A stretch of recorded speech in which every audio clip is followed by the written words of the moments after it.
Good morning students. Today we will start exercise 3.2. 3.2 में first और second question graphically solve करना है हमने. ये वैसे ही है सेम जैसे हमने 3.1 में किया था. From the pair of linear equations in the following problems find their solutions graphically.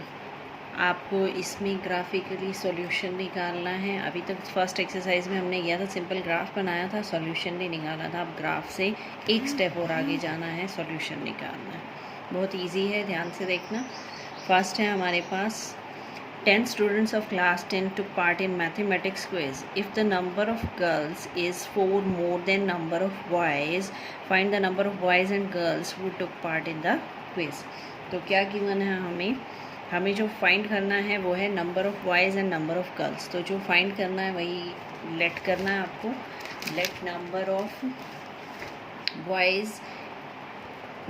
Boys let किए हमने x, number of girls let की हमने y. अब अकॉर्डिंग टू क्वेश्चन उसने क्या कहा था, टोटल स्टूडेंट्स कितने हैं 10. तो नंबर ऑफ़ बॉयज़ और number of girls, total students हो गए x + y = 10. ये बन जाएगी आपकी फर्स्ट इक्वेशन, x + y = 10.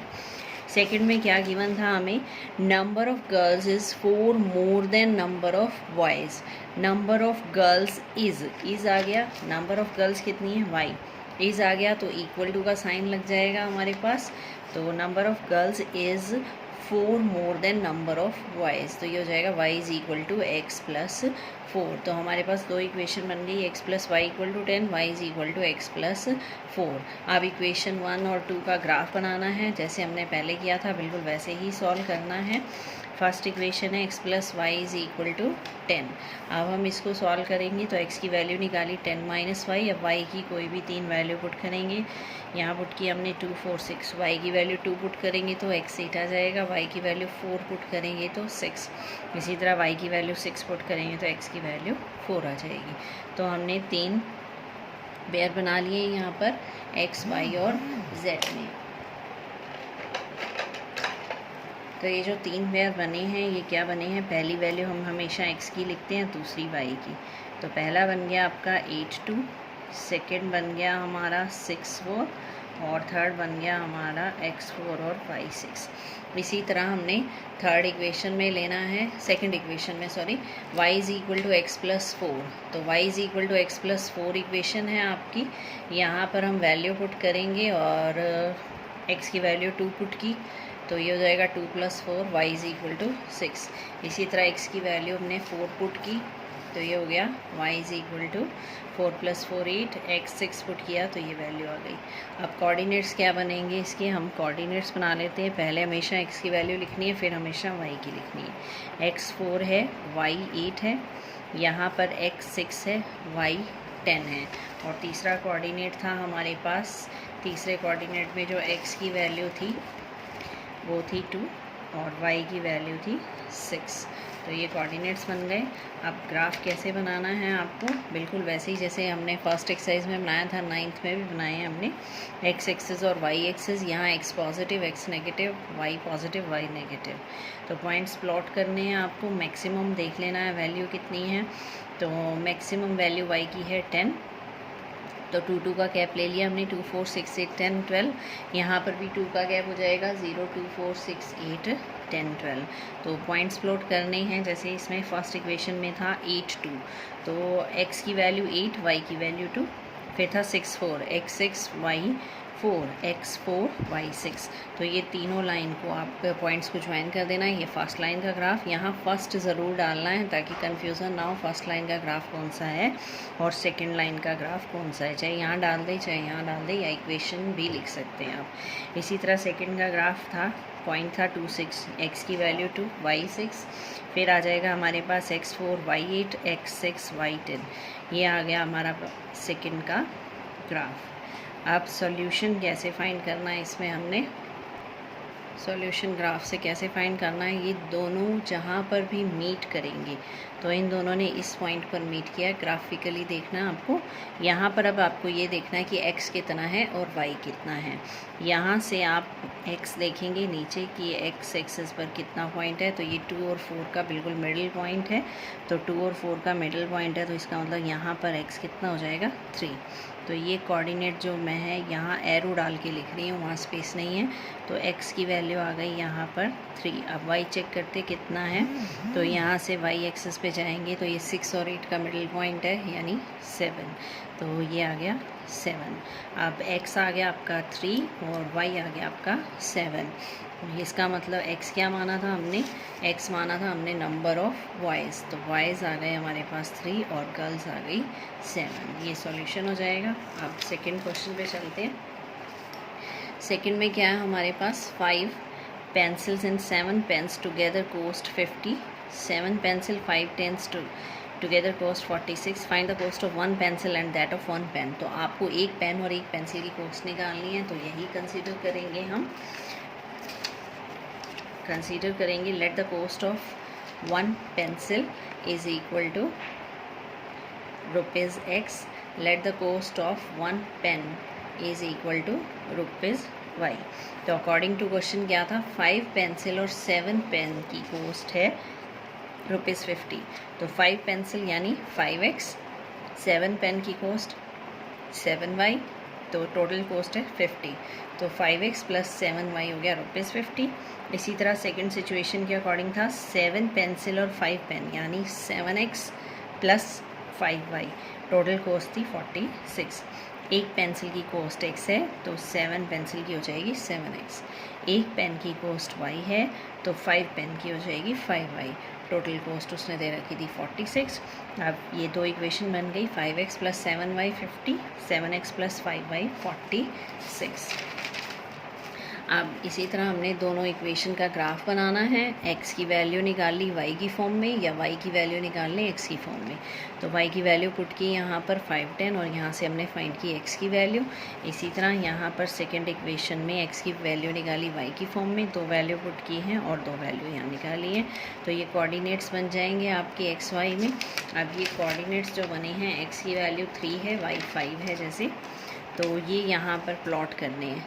तो फर्स्ट में क्या बना था हमारे पास, x की वैल्यू 3 और y की वैल्यू 5। तो इधर हमने गैप लिया 1 1 का, 1 2 3 4 5, यहाँ गैप लिया 5 5 का, 5 10 15, ऐसा कर सकते हैं हम। तो यहाँ से x 3 और y 5, ये फर्स्ट पॉइंट हो गया। सेकंड पॉइंट था फर्स्ट लाइन पर -4 10, तो x की वैल्यू -4 नेगेटिव डायरेक्शन में जा रहा है, तो x की वैल्यू -4 और इधर से लेना है y इज़ इक्वल टू 10। अब इन दोनों को ज्वाइन करना है, ये फर्स्ट लाइन। सेकंड के कोऑर्डिनेट था 3 5, एक कोऑर्डिनेट सेम था यहाँ 3 5, और दूसरा कोऑर्डिनेट था x की वैल्यू थी -0.6, तो -1 और 0 के बीच में यहाँ -0.5 आएगा, उससे एक पॉइंट आगे जाना है, -0.6 हो जाएगा, और y की वैल्यू 10। आप सॉल्यूशन ग्राफिकली कैसे निकालते हैं, जो पॉइंट ऑफ इंटरसेक्शन होता है वो सॉल्यूशन होता है। यानी इन दोनों ने कहाँ पर इंटरसेक्ट किया, 3 5 पर। x की वैल्यू 3 और y की वैल्यू 5 पर इंटरसेक्ट किया है। इसका मतलब आपके पास कॉस्ट ऑफ पेंसिल जो x मानी थी वो आ गई ₹3, और कॉस्ट ऑफ पेन जो मानी थी वो आ गई ₹5। आपका आंसर आया है 3 5, यानी x की वैल्यू 3। तो cost of 1 pencil is ₹3, cost of 1 pen is ₹5। तो ये आपका आंसर हो जाएगा। ग्राफिकली जहाँ इंटरसेक्ट करते हैं वो आंसर हो जाता है। अब आ रहा है हमारे पास सेकंड क्वेश्चन।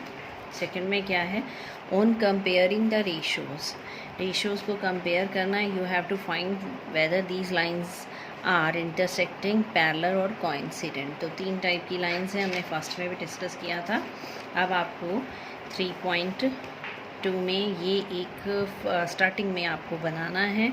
इसमें क्या है, हमारे पास लाइंस दी हुई हैं, सीधा रेशो फाइंड करनी है और उस पर डिपेंड करता है। ध्यान से देखना। सबसे पहले हमारे पास क्या है, आपको फाइंड करना है A1/A2 और B1/B2। A1/A2 की क्या है, A1 B1 C1। ये जनरल जो इक्वेशन होती है वो ये टाइप होती है, A1x plus B1y plus C1 0, A2x plus B2y plus C2 0। A1 A2 क्या है, coefficients of x, B1 B2 क्या है, कोफिशिएंट्स ऑफ y, C1 और C2 क्या है, कांस्टेंट टर्म इन दो में। तो सबसे पहले चेक करते हैं A1 बाई A2। पहले x के कोफिशिएंट 1, यहाँ 3, 1/3। B1 बाई B2 क्या आ जाएगा, y का कोफिशिएंट -2, यहाँ y का कोफिशिएंट कितना है 4, -2/4। C1 C2, C1 यानी कांस्टेंट यहाँ प्रेजेंट नहीं है तो 0 हो जाएगा, यहाँ कांस्टेंट कितना है -20।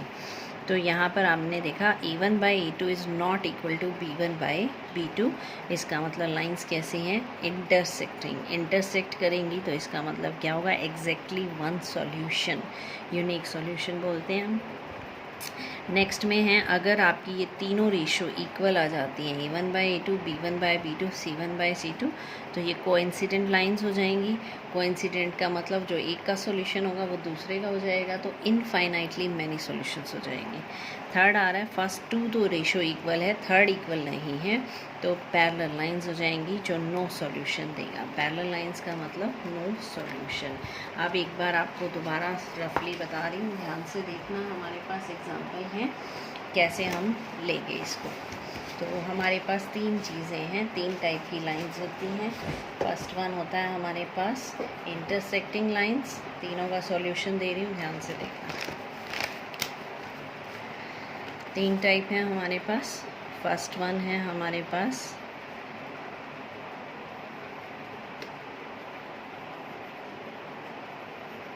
Intersecting lines. इंटरसेक्टिंग लाइंस का मतलब ये टाइप कि वो इंटरसेक्ट कर रही हैं, वो एक ही पॉइंट पर इंटरसेक्ट करेंगी। इसका मतलब आपका सॉल्यूशन कैसा हो जाएगा, यूनिक। यूनिक का मतलब क्या है, exactly one solution, exactly one solution. और इस केस में हमारे पास क्या होता है, रेशो चेक करते हैं। जैसे मैंने एग्जांपल लिया आपका x - 2y + 3 = 0। सेकेंड इक्वेशन ले ली मैंने 3x + 4y - 20 = 0। तो आपको क्या चेक करना है, A1 बाई A2 निकाला हमने, कितना आया, x का कोफिशिएंट लेना है 1/3। B1 बाई B2 निकाला हमने, कितना आया, -2/4 यानी 1/2। C1 बाई C2 निकाला, कितना आया, 3/-20। तो A1 by A2 is not equal to B1 by B2। इसका मतलब लाइंस कैसी हैं, इंटरसेक्टिंग हैं, सॉल्यूशन कैसा है, यूनिक है। इंटरसेक्टिंग है और सॉल्यूशन कैसा है, यूनिक है। अब मैं एग्जांपल देती हूँ सेकंड वन का। सेकंड में हमारे पास आ रहा है infinitely many solutions, coincident lines.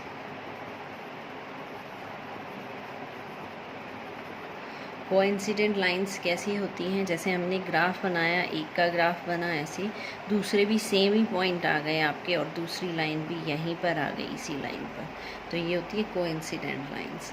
अब इसमें एग्जांपल कैसे देंगे, इसमें मैंने एग्जांपल दिया 2x + 3y - 9। सेकेंड इक्वेशन ली मैंने 4x + 6y - 18। तो वही सबसे पहले क्या निकाला हमने, A1 बाई A2, दोनों के x के कोफिशिएंट लिए, B1 बाई B2 दोनों के y के कोफिशिएंट लिए, C1 बाई C2 दोनों के कांस्टेंट लिए हमने। तो ये आ गया 1/2। 3/6 भी क्या होता है, 1/2। और 9/18 भी क्या होता है, 1/2। इसका मतलब क्या आया, यहाँ से हमारे पास तीनों जो रेशो हैं A1 by A2, B1 by B2 और C1 बाई C2, तीनों इक्वल हैं। तीनों इक्वल हैं, इसका मतलब लाइंस कैसी होंगी, कोइंसिडेंट होंगी, और सॉल्यूशन कैसे होंगे, इनफाइनाइट सॉल्यूशन। इनफाइनाइट का मतलब जो एक का सॉल्यूशन होगा वो दूसरे का सॉल्यूशन होगा, अनलिमिटेड सॉल्यूशंस होंगे। नेक्स्ट हमारे पास आ रहा है थर्ड केस। थर्ड केस कौन सी लाइंस रहेगी, इंटरसेक्टिंग हो गई, कोइंसिडेंट हो गई, अब बच गई पैरेलल लाइंस। पैरेलल लाइंस में हम क्या लेते हैं, पैरेलल लाइंस के लिए हम इस तरह से पैरेलल लाइंस होती हैं जो कहीं पर भी मीट नहीं करती, नेवर मीट।